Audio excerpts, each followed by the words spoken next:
Welcome to the Salem Chamber Podcast. If it affects your business or this community, we'll be talking about it.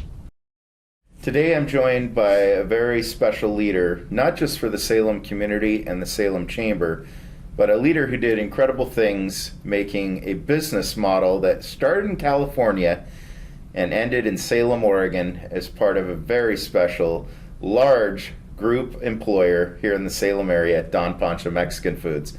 Today joining me is founder George Puentes, and at the time of founding in Salem, it was Puentes Brothers. George, tell us the story about how your family relocated from San Jose, California, and decided on Salem, Oregon to be home for a great tortilla manufacturing company. Well, this was back in the late 70s. My father, who had the business in San Jose, California, with 5 brothers.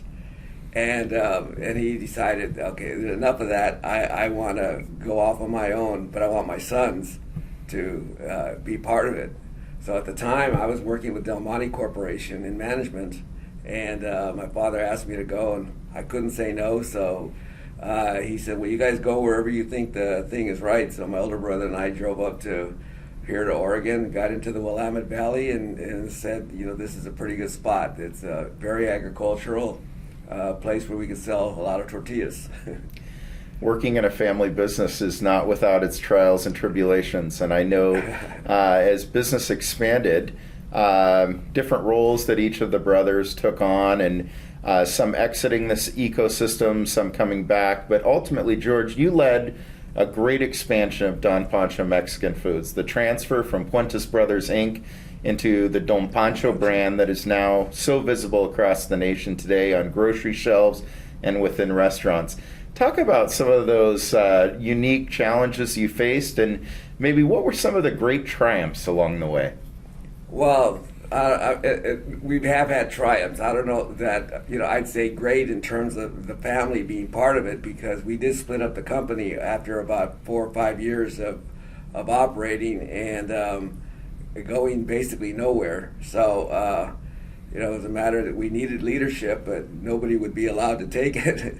So I offered to buy out by the brothers and stayed with the business and took it from near bankruptcy to, over $50 million a year in sales at the time, and making over 5 million tortillas a day.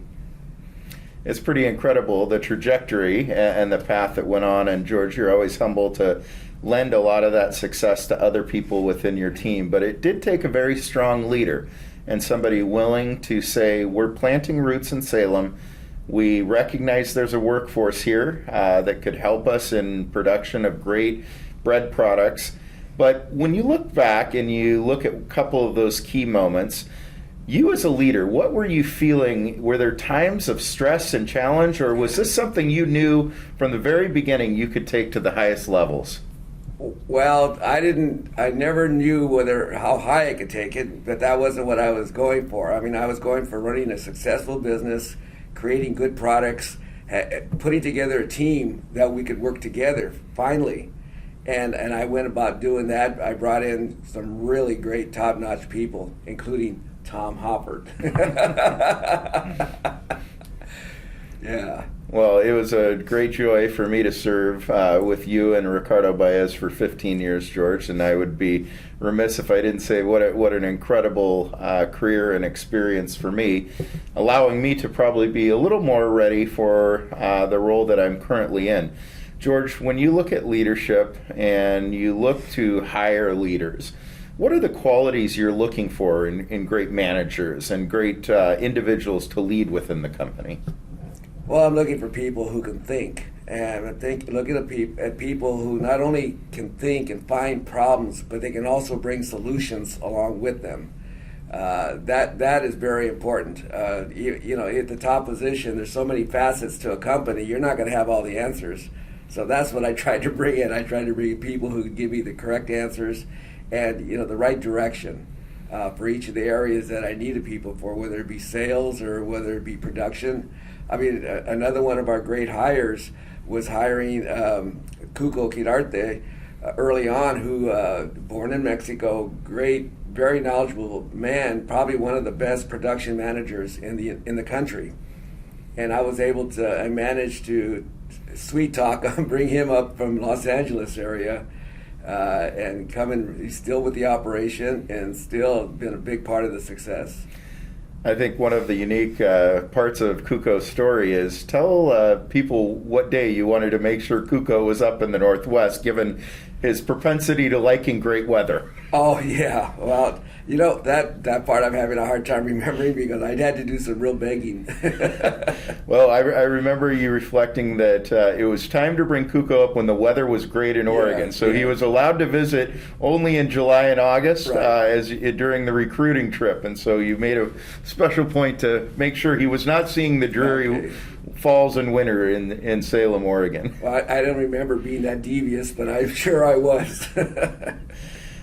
George, your story is one that is incredibly compelling in itself. And you're an educated man, went to San Jose State, was working for a large national company, and then really dove into a family business and didn't just become average at it. You became best in class and surrounded yourself with like leaders. But there's a very special personal side of your story. And I know it's a time of vulnerability, but reflecting back on some of the losses you had, maybe tell our listeners a little bit about the challenges you went through with family and yet what it means now as a man before us today on this podcast as somebody who's learned, lived, but loved very, very strong along the way. Well, I have to give a lot of credit to my parents. My dad was a great leader also, great man, worked very well with everyone. I mean, he was well liked by everyone. He treated everyone alike. That impressed me from an early age. And and then my mother's just been a solid rock in the family. As a matter of fact, she's 96 now and she's still going strong. And so I joined the Air Force in 1967, was in till 1971. I got married during that period to my high school sweetheart, and I was stationed in the Philippines, and she came over and was living with me there, and my son was born at the Clark Air Base Hospital back in 1968. So we got to be together that whole time. She wasn't supposed to come over, and I got in a lot of trouble for it. But I just played dumb, and she was able to stay. But unfortunately, she has since passed away from cancer. And right after, a couple of years later, my son took his own life. Just never got over the despair. So, but since at that. Well, I mean, you have to keep going forward. I had obligations, so I wasn't able to waver and just fall apart, and kept things going. I've since married again, and we've now been married for close to 26 years, second marriage, and so things are going pretty good. I'm retired, living in Haley, Idaho, the heart of Sun Valley, and it's a nice situation.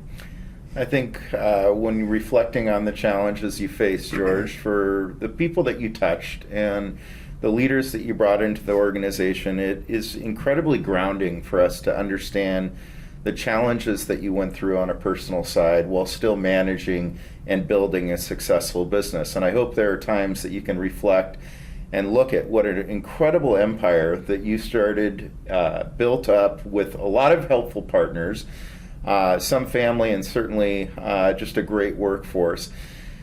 When you look at the impact Don Pancho has had in the Salem area, talk about the number of employees and the people that have come and received paychecks over many years since 1979. Well, those are some of the things that we're very proud of. We